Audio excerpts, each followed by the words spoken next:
Ya, baiklah. Selamat siang. Assalamualaikum warahmatullahi wabarakatuh. Nah, pada pertemuan kali ini kita membahas mengenai akuntansi pembiayaan ya. Untuk UTS-nya nanti saya berikan, belum saya masih saya sempurnakan ya. Nanti saya berikan. Nah, akuntansi pembiayaan ini hanya ada ya pada lembaga sektor publik gitu ya. Jadi kalau yang namanya perusahaan komersil atau juga perusahaan yang mencari profit gitu ya. Nah, ini akuntansi pembiayaan ini tidak ada ya. Jadi kenapa pembiayaan ini ada ya? Ya karena ya pembiayaan ini untuk itu adalah penerimaan yang perlu dibayar kembali ya atau pengeluaran yang akan diterima kembali ya, baik pada tahun anggaran yang bersangkutan maupun pada tahun-tahun anggaran berikutnya ya. Jadi pembiayaan itu boleh dikatakan ini ya, bisa juga penerimaan, bisa juga pengeluaran, dua sisi gitu ya. Bisa juga penerimaan atau juga bisa pengeluaran yang diterima kembali gitu ya. Misalnya apa? Contoh kecilnya gimana? Ya, misalnya saya membayar listrik gitu ya. Saya membayar listrik atau membayar telepon gitu, tagihan telepon. Tagihan teleponnya seharga 500.000. Tapi saya sudah keluarkan anggaran untuk membayar biaya telepon itu senilai 600.000 gitu kan. Ya artinya apa? Ada 100.000 yang harus kembali gitu kan. Karena apa? Karena lebih gitu kan. Tagihannya 500, uang saya 600 gitu kan. Itu udah ready ya, maka 100 harus dikembalikan. Nah, itu namanya penerimaan pembiayaan. Oke. Nah, kalau pengeluaran pembiayaan bagaimana? Pengeluaran pembiayaan itu kebalikannya gitu kan, kebalikannya. Misalnya apa? Ya, misalnya yang dianggarkan untuk biaya listrik 500 gitu ya, tetapi biayanya realisasinya 600. Artinya apa? Ada selisih lebih kan gitu ya. Jadi ada selisih kurang gitu ya. Nah, itu menunjukkan apa ya? Yang menunjukkan selisih dari pembayaran tersebut gitu ya. Oke. Mungkin ada yang mau bertanya? Ya, berikutnya pembiayaan jadi bisa dua sisi ya, penerimaan juga bisa, pengeluaran juga bisa ya.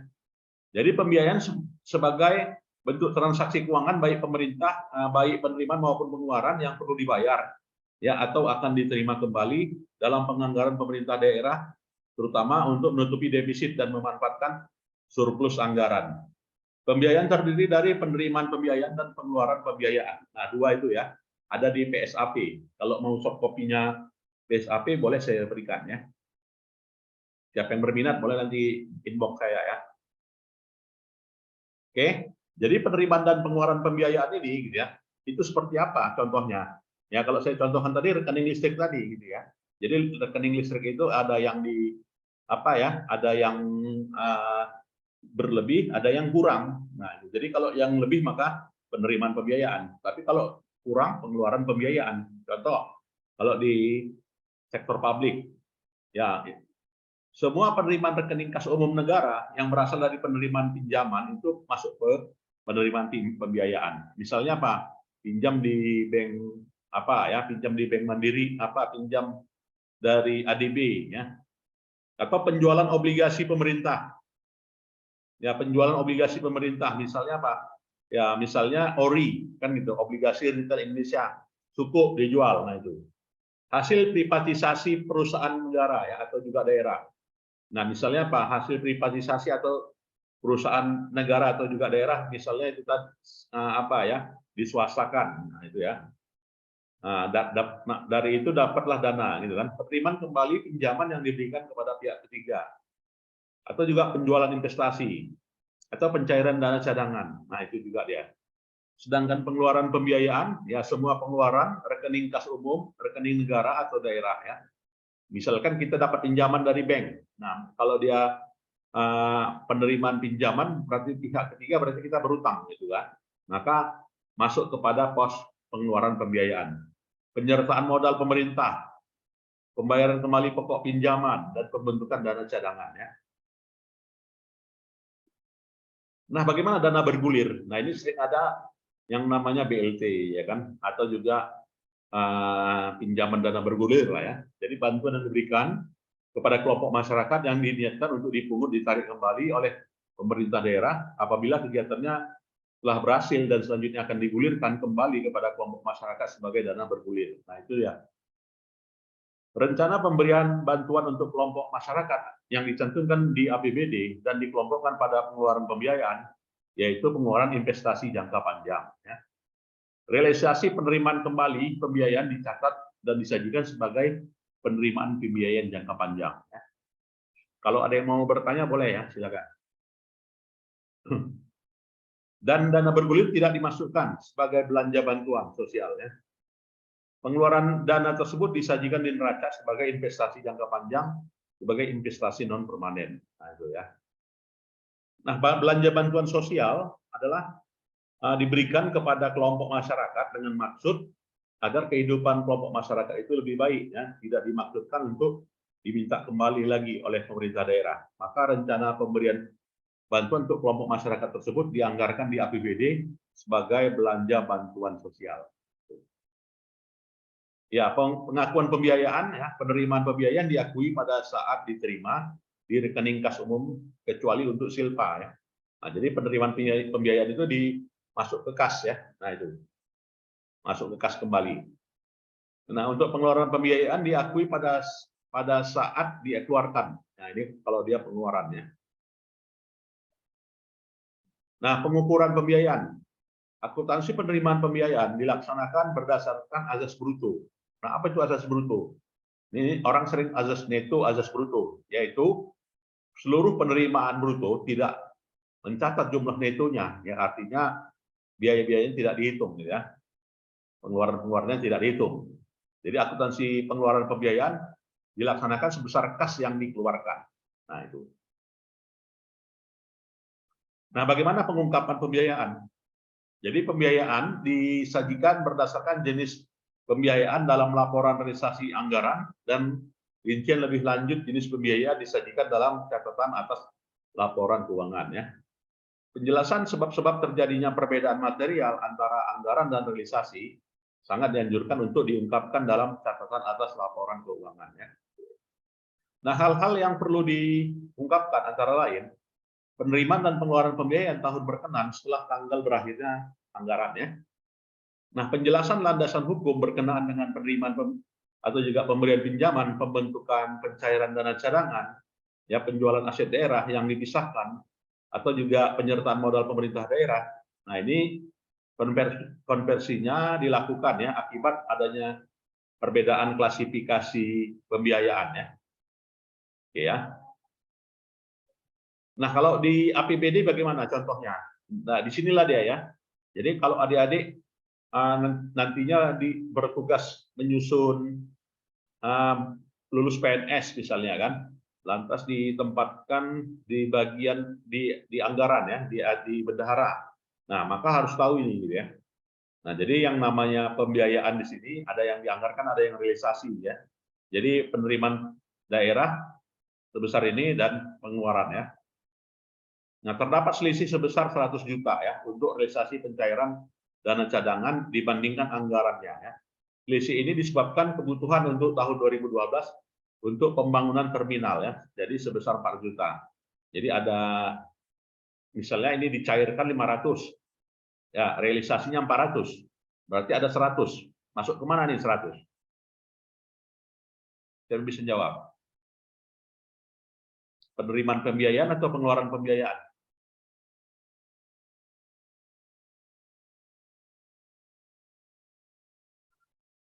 Masuk penerimaan pembiayaan. Kenapa? 500 ini kan. Sementara pengeluarannya 400, lebih kan uangnya kan. Nah, kalau lebih uangnya 100, maka terjadi selisih lebih penggunaan anggaran ya, silpa ya. Jadi silpa itu masuk ke penerimaan pembiayaan. Pencairan dana cadangan 500. Realisasinya 400. Nah, berarti 100 ada. Masuk ke mana? Masuk ke kelebihan, kan gitu kan? Silpa juga ya. Nah, jadi perlakuan akuntansi saldo normal pembiayaan, saldo normal rekening buku besar, penerimaan pembiayaan adalah saldo kredit ya. Saldo normal rekening buku besar pengeluaran pembiayaan adalah saldonya debit ya. Nah, pencatatan akuntansi bagaimana? Nah, untuk pencatatan akuntansi untuk pembiayaan ada 2 kali catat ya. 2 kali pencatatan, yaitu keperluan neraca dan keperluan LRA. Jadi di neraca dicatat, di LRA dicatat. Nah, di neraca itu basisnya aktual ya, sedangkan di LRA basisnya kas ya.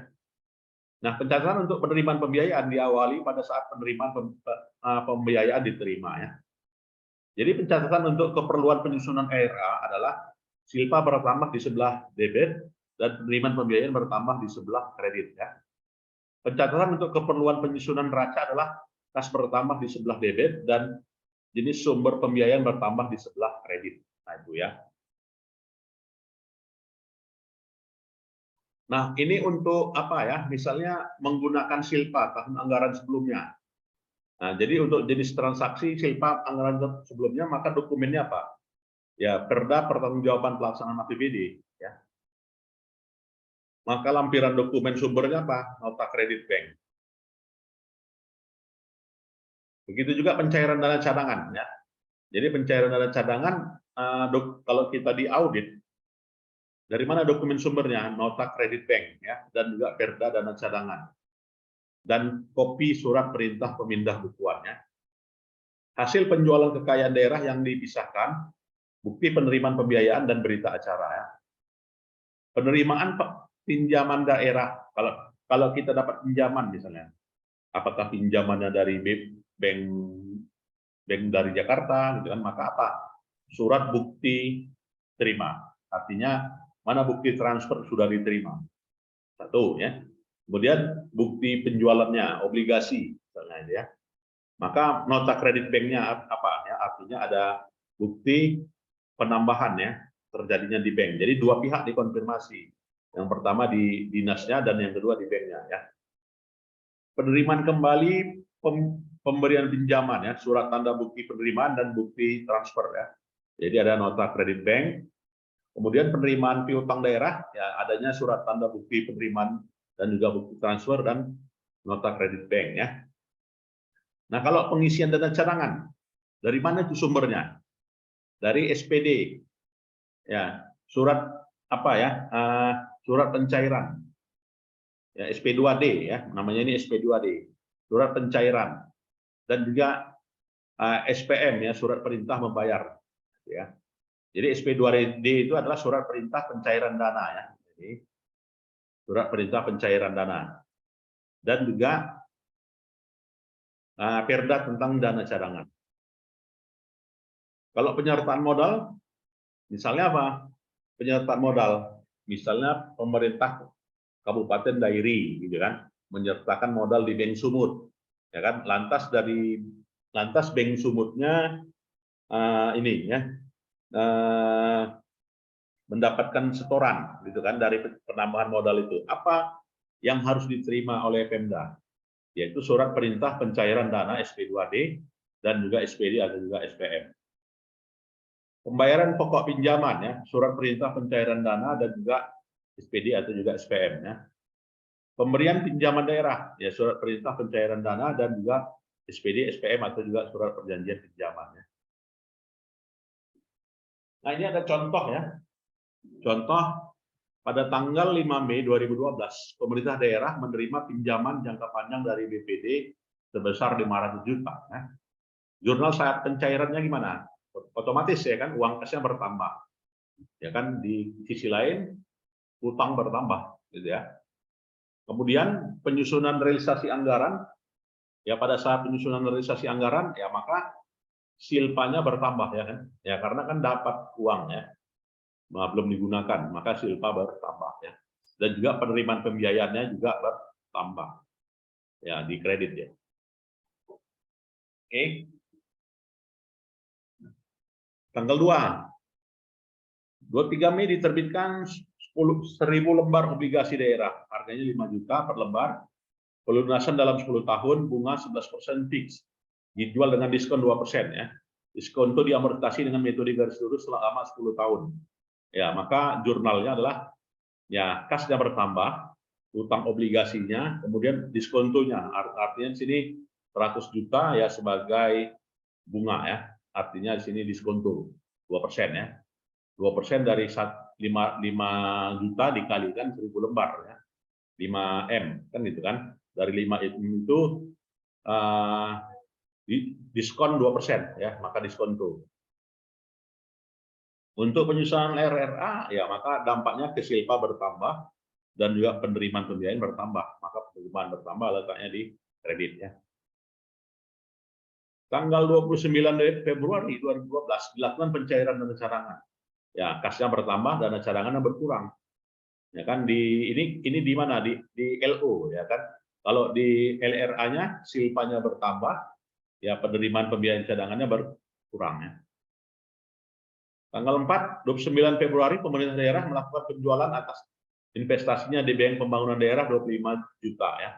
Maka di debit kas 25 juta dan di kreditnya penyertaan modal 25 miliar, ya. 25 miliar maksudnya, ya. LRA bagaimana? Ya, kalau kita penjualan atas investasinya itu ya silpa bertambah, ya, dan di sisi lain penerimaan pembiayaan di kredit. Tanggal 15 Februari pemerintah daerah menerima kembali pemberian pinjaman 5 juta, ya.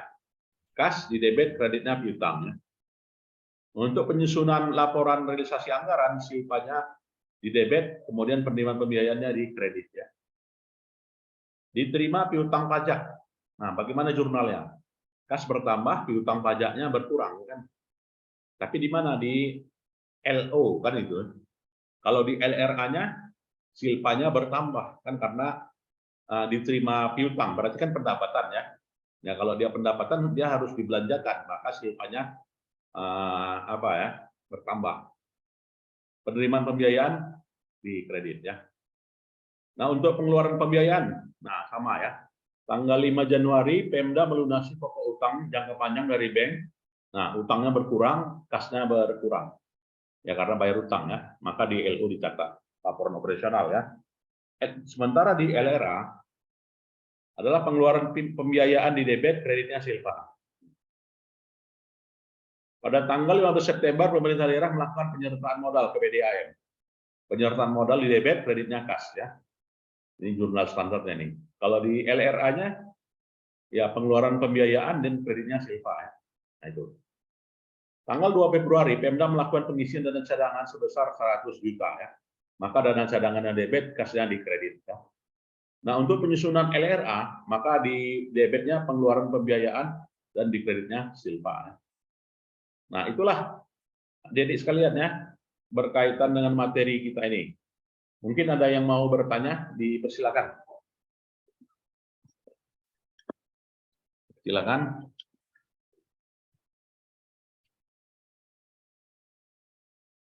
Cukup jelas, ya? Baik, cukup jelas. Nanti video perkuliahannya boleh didengar kembali, ya. Tapi nanti jangan lupa di-subscribe, ya. Channelnya, ya. Ya, baiklah. Saya kira itu saja perkuliahan kita, dan nantinya saya share, ya, terkait dengan